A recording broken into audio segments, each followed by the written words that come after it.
तो दर्शक बंधु आमर जो सरकार राज्य सरकार भत्ताधारी आने खुशी खबर तो बड़ अपडेट गोटे नहीं आसछंती कौन से अपडेट टी अच्छी को माने एथिरे लाभवान हो पारिबे तो आपण शेष पर्यंत देखिबे जदि आपण भत्ता पाउचंती ताले शेष पर्यंत देखंतु जदि प्रथम थर आपण माने चैनल को विजिट करछंती सब्सक्राइब करनांती प्रथम तो सब्सक्राइब करे नियंतु पाखर दिया घंटी को ऑन कर देबे जदि वीडियो भल लागे गोटे लाइक करके जिबे आ संग साथी मान को बहुल भाव में शेयर कर परिबे। तो गाइज जो आमर राज्य सरकार आमर प्रतिश्रुति देथिले कि 3000 टंका आउ 3500 टंका जो भत्ता मिलवा कथा तो आगामी दिन रे मिलिया पय जाउची को माने एथरे बेनिफिट्स पाई परिबे संपूर्ण अपडेट अछि आपण माने सेथरे पाई पारंती तो शेष पर्यंत देखंतु जहा फल रे आपण माने जानि परिबे कि आपण मानकू आगामी समय रे केते टंका भत्ता मिलि परिबो। तो चलंतु संपूर्ण अपडेट कोन रही आज हम वीडियो माध्यम रे जानि न। दर्शक बंधु देखि परतुबे कि बढ़िला भत्ता टंका एटी भल भाव आपण देखि परतुबे तो जून मासरू मिलिबो 3500 टंका तो जून मास आछि तो आगु को आसुची सेतेरे मिलिया को जाउची 3500 टंका रो भत्ता 80 भाग रु ऊर्ध्व दिव्यांग पई बढ़िला भत्ता ताहले को मान को पई बढ़िला ना 80 भाग रु ऊर्ध्व जो माने दिव्यांग बाहरिबे सेमानंकु 3500 टंका भत्ता मिलिबो। जून 25 रु वर्धित भत्ता दिया जिवो माने जो भत्ता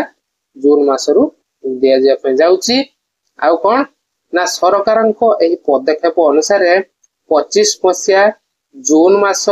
सुधा जे वरिष्ठ नागरिकंकर बयस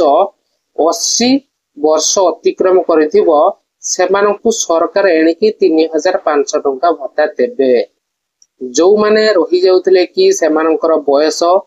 ठीक थिला किंतु मिसमैच सकाशे बा आपनकर आधार कार्ड रे जो बयस थिला कि आपनकर भोट परिचय पत्र रे सेतिक बयस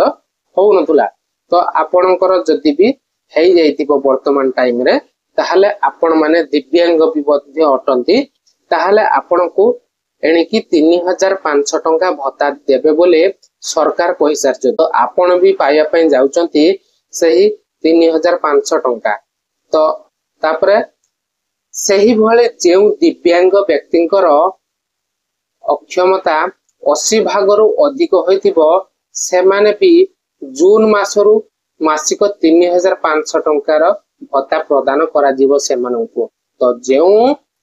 दिव्यांग मानकर अक्षमता 80 भाग रु अधिक होइतिबो माने सेमानंकु भी जून मासरू 3500 भत्ता प्रदान करा जीवो जहां हमर राज्य सरकार सूचना दैछथि। एही उद्देश्य रे सरकार विज्ञप्ति जारी करछथि। एही उद्देश्य रे जो दिव्यांग मानकु जो देबे टंका 3500 टंकार तार विज्ञप्ति जारी करछथि। एहा सरकारक समाज प्रति दायित्वबोध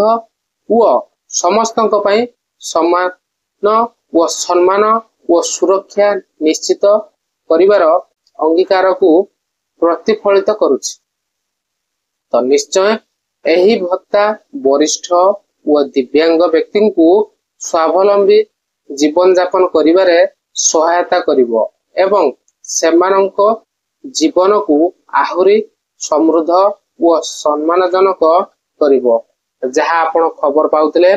बा सूचना पाउतले कि तो आपनकर बढ़ी जाइछि भत्ता मध्य जून मासरो आपण को मिलिया को जाउछि जो दिव्यांग मानकर 80% रो अधिक ताहाले सेमानंकु ए जून मासरे 3500 टंकार तो सरकार आपण मानकु दबा पय जाउचंती। तो आपण भी खुशी जानतु काहे ना जति आपण दिव्यांग अटंती तो ताहाले आपण को मध्य सही 3500 टंकार भत्ता राशि आपण मानकु सरकार दबा पय जाउचंती खूब शीघ्र। तो आपनकर जो जून मासरो तो एई थिला छोटिया इन्फॉर्मेटिव वीडियो जदि आपनको भल लागितबो लाइक करिया सहित चैनल को सब्सक्राइब कर देबे आ संग साथी मानको बहुल भाबरे शेयर कर देबे। तो देखा हबो आगामी अध्याय रे।